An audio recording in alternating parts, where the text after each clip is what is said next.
Given the volume of papers that I'm grading finally, I won't have time to comment up each paper, but I wanted to give students a sense of what I'm seeing as I read these papers and what my grading system is all about. I've pasted into each paper that I've graded a color-coded rubric.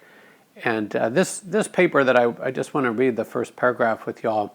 It's actually overall a fairly well-written paper, but it has some important lacks that ended up just getting an okay grade instead of an excellent grade.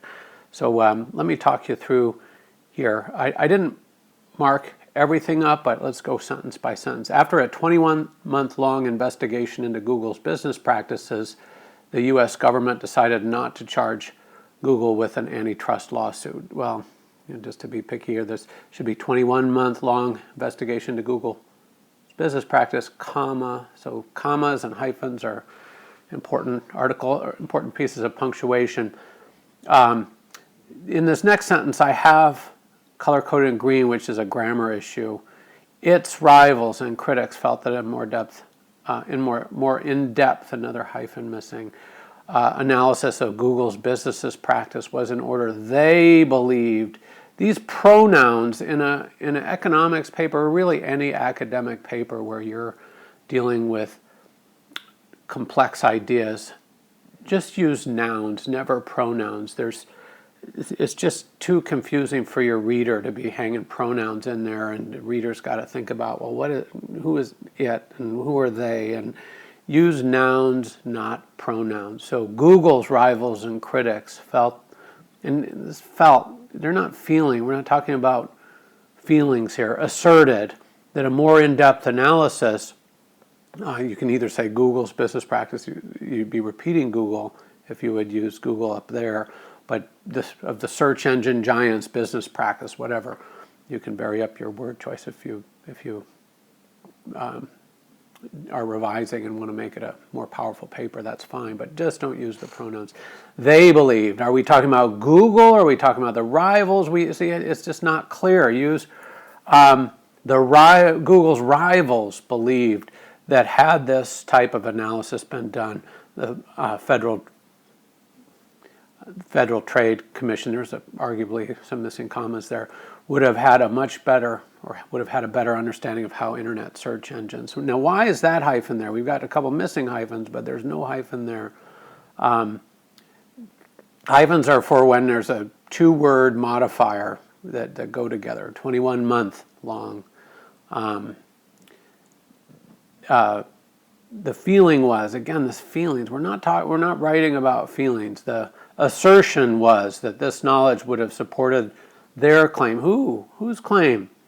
The rival's claim. Or you can even say the claim. That's reasonably clear. But of anti-competitive tactics, of shutting out its competitors to grow rapidly and gain the lion's share of advertising revenue in the search engine market. This one is color-coded green. And the reason is that this is a serious content error. That there's a serious error in economic reasoning. The assertion wasn't that Google was unfairly growing in the search engine market. No. The main assertion, the most important assertion, was that Google was using its dominance in the search engine market to gain dominance in downstream industries, dining services, flight services, hotel services, etc. That the Google subsidiary companies' search hits were elevated above hits related to rivals companies. And also the assertion went that Google was elevating its advertisers' hits, the companies that advertised with it hits over companies that didn't. That would be another way to use that search engine dominance to leverage, but to gain unfair dominance in the advertising revenue. Because if Google's got the dominance and they're not just selling advertising, but also this hidden advantaged search hit, then that locks in their it amplifies the attractiveness of advertising with Google relative to elsewhere. And then finally, not finally, because I'll talk a little bit about the next paragraph too, but this last sentence I've got highlighted in yellow because yellow is the color coded for the thesis statement. At the end of your first paragraph, I'm looking for a sentence that is the central assertion of the paper. But instead I'm getting, this group also felt that this type of in-depth, again I'm missing hyphen, in-depth review would have presented a much clearer picture of how Google abused its monopoly power in ways that may have actually harmed internet users and rivals. But think about the assignment of the paper. The assignment of the paper was to take a stand on this ruling. I'm looking for either the FTC was correct in its decision to its decision not to charge Google with antitrust violations because whatever your reasoning was. So the end of the first paragraph in a short paper, in a longer paper it might come at the end of the second or third and be okay. But in the short paper, that first sentence has to lay out, each sentence should summarize, should capture the idea in one of the paragraphs that follow. And then this last sentence of the paragraph should present in no uncertain terms the thesis assertion with a summary of why, what the basis of that assertion is. So again, as far as I can tell from where this paper ends up going, the antitrust was correct in its decision not to charge Google with antitrust violations because such a you got to obviously think about wording a little more than I did before starting the screencast, because such a decision would have cleared the way for Microsoft to gain dominance in yet another tech market, and that would have hurt consumers more. Whatever the assertion is. And then this next sentence, the first sentence of the following paragraph right here, Google, being the search giant it is, well, that's pretty awkward. That should have been cleaned up, but I can only highlight in one color.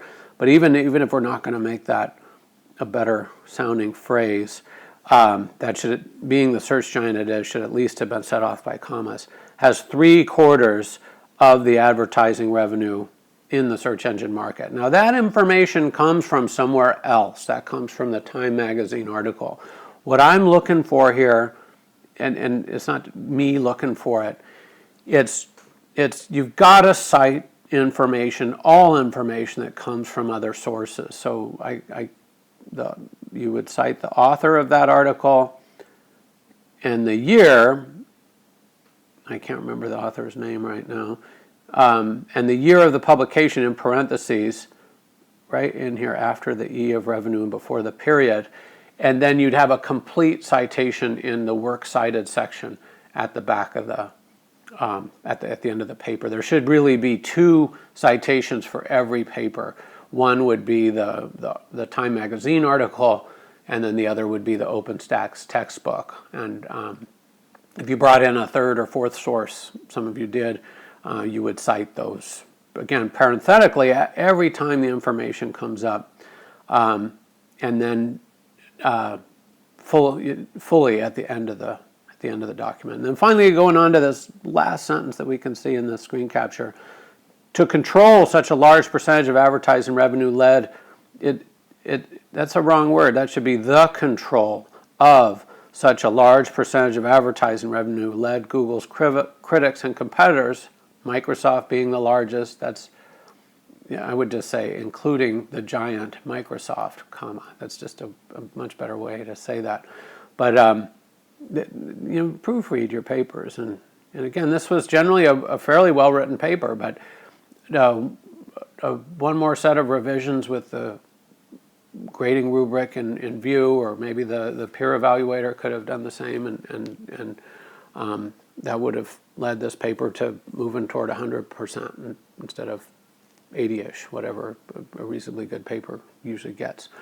All right, hope that helps. I won't be marking up these papers more than just flagging the errors that jump out at me.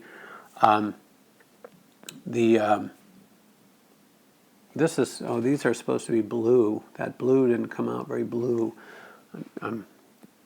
Anyway, this gives you a good idea, I hope, of the kinds of things I'm flagging as I color code my read of your paper.